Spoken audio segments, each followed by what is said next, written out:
Hello. I'm very glad to see you both. Thank you very much that you find time to meet each other and that we are able to speak about Galileo with you. We very appreciate this. Here our guest about Tatiana I have already told on the previous video where we met with Tatiana, and here I would like to introduce Harальд Шуберт, who is the general director of Novotec company and of course the best expert of the Galileo training. Hello Harald, thank you very much that you joined us. Thank you very much to give me the opportunity to explain you some or to answer you some questions. Thank you.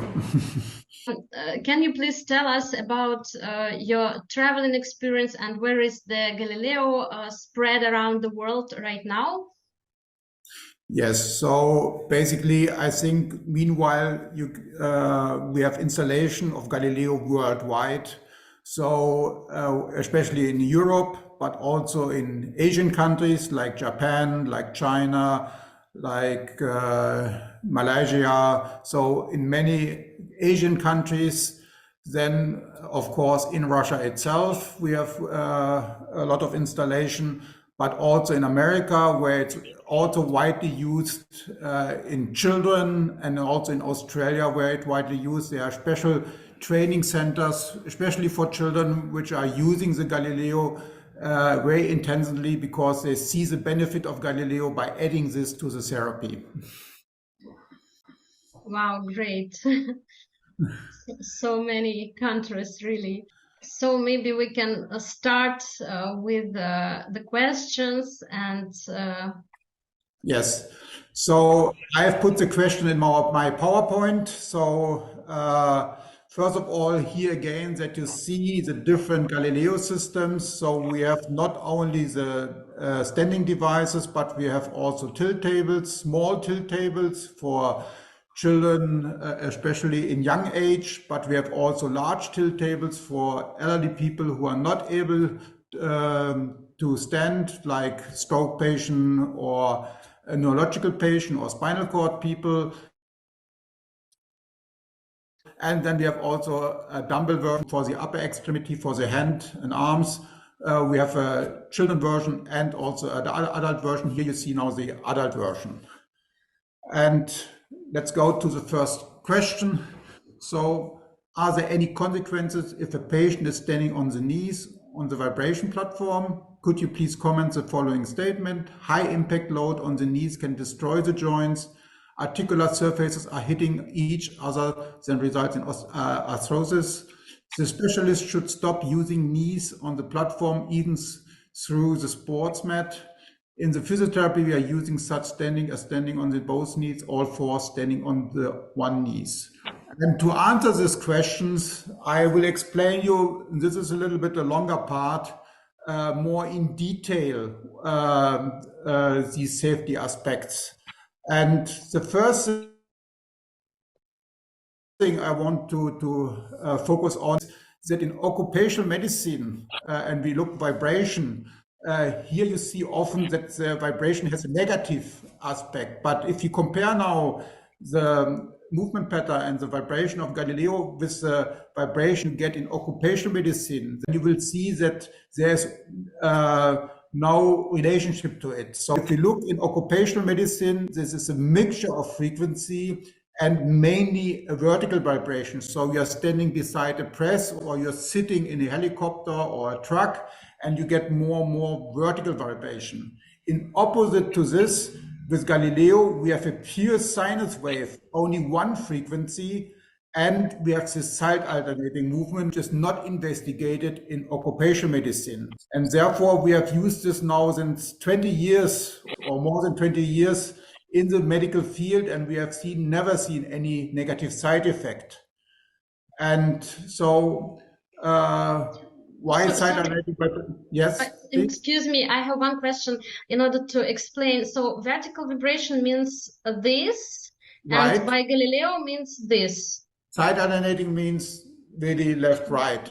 Mm-hmm. And so just to have another comparison to this comparison, so we are not walking like a kangaroo, but we are walking like side alternating. And only with a side alternating system, you get an activation of the back muscles and you get a very small impact on the spine, on the brain. And I will show you this later also in some slides, that the difference between a vertical vibration and a side alternating vibration. So coming back to the occupational medicine, so in occupational medicine, only vertical vibration influence are investigated, never side alternating vibration like we have done with Galileo. The vibration patterns are completely different. So we have seen that vibration in occupational medicine is a mixture of many frequencies. Vibration with Galileo is a pure sinus wave with only one frequency. The work safety regulation are designed for the typical work environment where vibration are applied in a non-physiological way. But in Galileo, we are using normally a physiological movement pattern, this side alternating movement pattern. And daily movements create much higher acceleration in the body than during Galileo training. Also, this I will show later on in the slides. So, first of all, that you have a better understanding what are the physiological forces acting on the bone and which forces are we generating during normal movement. I take now that as an example, the tibia. And so if you look for one leg hopping, so if you do one leg hopping on one leg, so you can measure on the force plate about 3.5 times your body weight. In my case, I have about 100 kilogram. So 100 kilogram corresponds to 1000 newtons. And so we measure about 300 kilogram on the forefoot. But the distance between the forefoot and the ankle joint is about 12 centimeter. And the distance from the ankle joint to the Achilles tendon, it's about 4 centimeters. So we have a lever arm from 3 to 1. That means the calf muscle has already to pull this 3 times 300 kilograms. That means 900 kilograms plus the acceleration of the body weight. We ending up by 14 times body weight. So in my case, it's the load of a car which is acting on my tibia if I do one leg hopping. So it's really 14 times more than body weight. And you can do the same thing and measure the same thing or the same relationship in children. So for instance, this is a child with 19 kilograms and it's doing 63 kilograms on the platform. And again, if you look to the internal load in the knee, this is 10 times more than body weight. So here you can see that under physiological conditions, the loading when we are moving are much higher than on Galileo, and I'll show you this also later in other slides. So, and if you now, here is a slide. So again, if you do look for one leg hopping, we are producing about 3.5 times our body weight. Already when we are walking, we put more than one time on one leg if you're walking. And so if you're standing on the Galileo with two legs, independent of the frequency and amplitude, the loading during Galileo training is less than any daily activity. And then there's a very nice study from the Charité in Berlin, the University of Berlin, from Professor Bergmann, and they have patients with artificial vertebra, artificial knee, and artificial hip, and they have sensors in these implants, and they can measure the internal loads. And they have done this with different frequencies and different amplitudes with the Galileo. And then you can see here again, so here this is now hip and knee and spine, and you can see here in walking, you see on hip and knee level, the loads are much higher than during Galileo training. Independent if we use a high frequency and high amplitudes, the internal loads in these artificial joints are less than walking. And this shows again that the safety aspect with Galileo is very, very high. And this is the same on the spine. And also if you look into the spine, it's very little increased loads in the spine. So also if people has, for instance, osteoporosis in the spine, the loading to the spine is very little if you don't do bending or rotation exercises. And this is the reason why we can train these children with osteogenesis imperfecta, OE, also on Galileo. So here you see a video from the Cologne Hospital. So they used zu Hause bei Jasmin. the Galileo in children with osteogenesis imperfecta. This child is about 8 years old, and she's doing the training every day at home, twice a day, for about 10 to 15 minutes. Angefangen hat sie in dieser Position.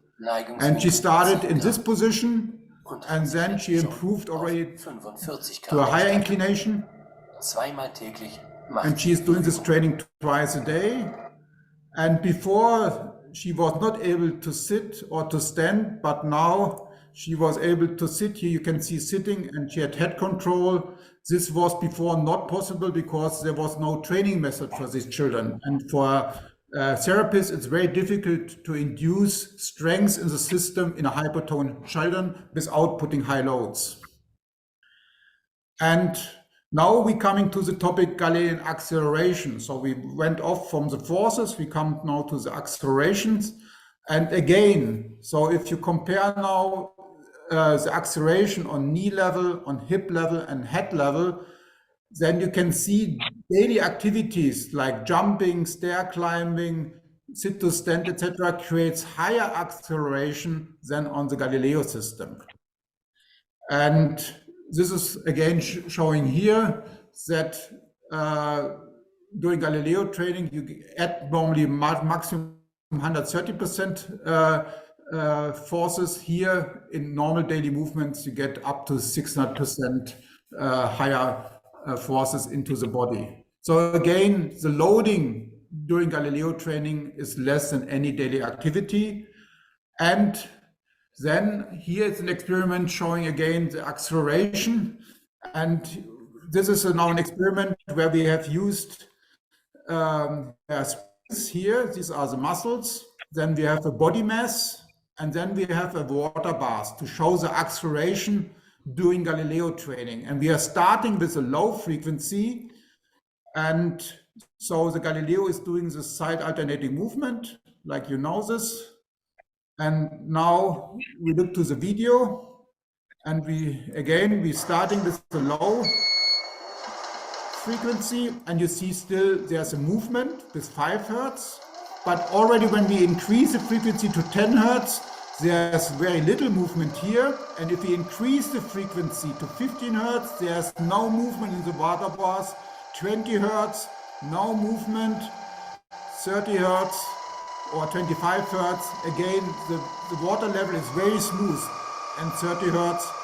So here you have the movement, but the acceleration on the upper body are nearly zero. So even a water bath is absolutely stable using this spring mass system like the body is. And so this we skip. And this is also shown in the literature. So here they have compared a vertical movement against a side alternating movement like we do it with Galileo. And you can see that the acceleration are far below 1 G. So typically between 0.1 and 0.2 Gs in comparison to a vertical platform where you can generate more than 0.5 or 0.66. So it's more than 6 times more on a vertical plate than on a side alternating plate. And so this is the end of the first question. Harald, so as we, thank you very much. So as we understand from what you explained, it's not maybe a good idea to compare the body which is alive and flexible and not so solid like a piece of wood or a glass or a cup or I don't know, saucers, plates. So it's a better comparison to mass spring model. So, and that's what you actually showed us with this water. And you can always prove it yourself. If you're standing on the Galileo and you put your hand here on the shoulder, you will always see that there's a very, very little vibration. And also, if there would be acceleration more than 1 G, then you would lift off of the platform. So if acting a force which is more than 1 1G on your body, then you would lift up of the platform. Yeah. Therefore, if you put, for instance, a toy or something on the Galileo, this will jump because there's no mass spring system, but the body is a mass spring system, and therefore the acceleration on the upper body are below 1G, so you're never lifting off the platform. Mm-hmm. And also the deformation. So if you think about the deformation, it's also not so big because the amplitude is deformation of the body, I mean of the bones, of the ligaments, of the joint structures because of the amplitude of the platform. Is it correct? So normally the forces which we are inducing in the body, if you go back to the physics, depends of the stiffness of the spring, and the stiffness of the spring are normally the stiffness of the muscle. And if you have a stiff spring, you induce higher loads. If you have a weak spring, then you're inducing lower loads. So by adjusting the muscle stiffness and the position, you can modify the stiffness. But still, even if you're with straight legs on the Galileo system, still, because we have this low amplitude, the loads into the body are less than walking. Mm-hmm. And also, as a practitioner, I would like to say that if we think about toddlers and babies, so their bodies are just, I would say, designed for such a movement like crawling, for example. And obviously, we as adults would have a hard time experimenting with crawling, you know, and with this impact that we would have on our knees, for example. But as we know that the babies, the toddlers, they need this high impacts of the forces to actually to influence the mechanism of growth of the bone. And you can also see by loading, especially when little children are starting to walk, at the beginning, the patellar tendon is not calcified. So it's starting later on. If you're starting with 8, 10, it's starting to calcify, because then you get these shear forces by squatting, etc. At the beginning, the patellar tendon is not calcified, and this starting by more loading, by doing walking, jumping, etc. All these exercises. So therefore, this patellar tendon doesn't exist at, or the calcified patellar tendon doesn't exist at the beginning, but it's starting with more and more activities and movements. Mm-hmm. And I think that, I'm sure that those impact forces when crawling fast, thinking about the babies, they are again much higher in compared to whatever can be stimulated during the Galileo application. Yeah. So maybe this would be another topic, maybe one time to make a video out of it, but we are expert in bone. So since more than 30 years, we are in the bone field, and I can show you clearly the influence of bone, of muscle to the bone. So very clearly, the boss of the bone is the muscle, and the boss of the muscle is the neurological system. So if you have bad neurological function, you have bad muscle function, you have reduced bone strength. Mm-hmm. So for the bone, it's very important to have good muscle function. You only get good bones if you have good muscle function. Mm-hmm. And but nevertheless, when we work with children in kneeling or high kneeling, we always recommend to use a piece of yoga mat or a folded towel, like to dampen the contact between the knee and the surface of the platform, of the plate. Yes. Of course, it has a plate itself has an additional 2 millimeters elastic foil, but anyway, so this additional. Yeah. So normally, if we have direct bone contact with our plate, normally use a thin rubber mat, etc. Just that you get a better adaptation to the platform. It's not to make the loads less, but to get a better adaptation, to have a better spreading of the load to the joints and to the bones.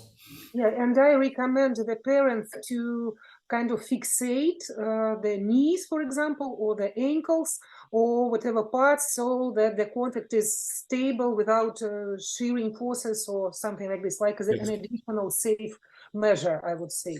Yes.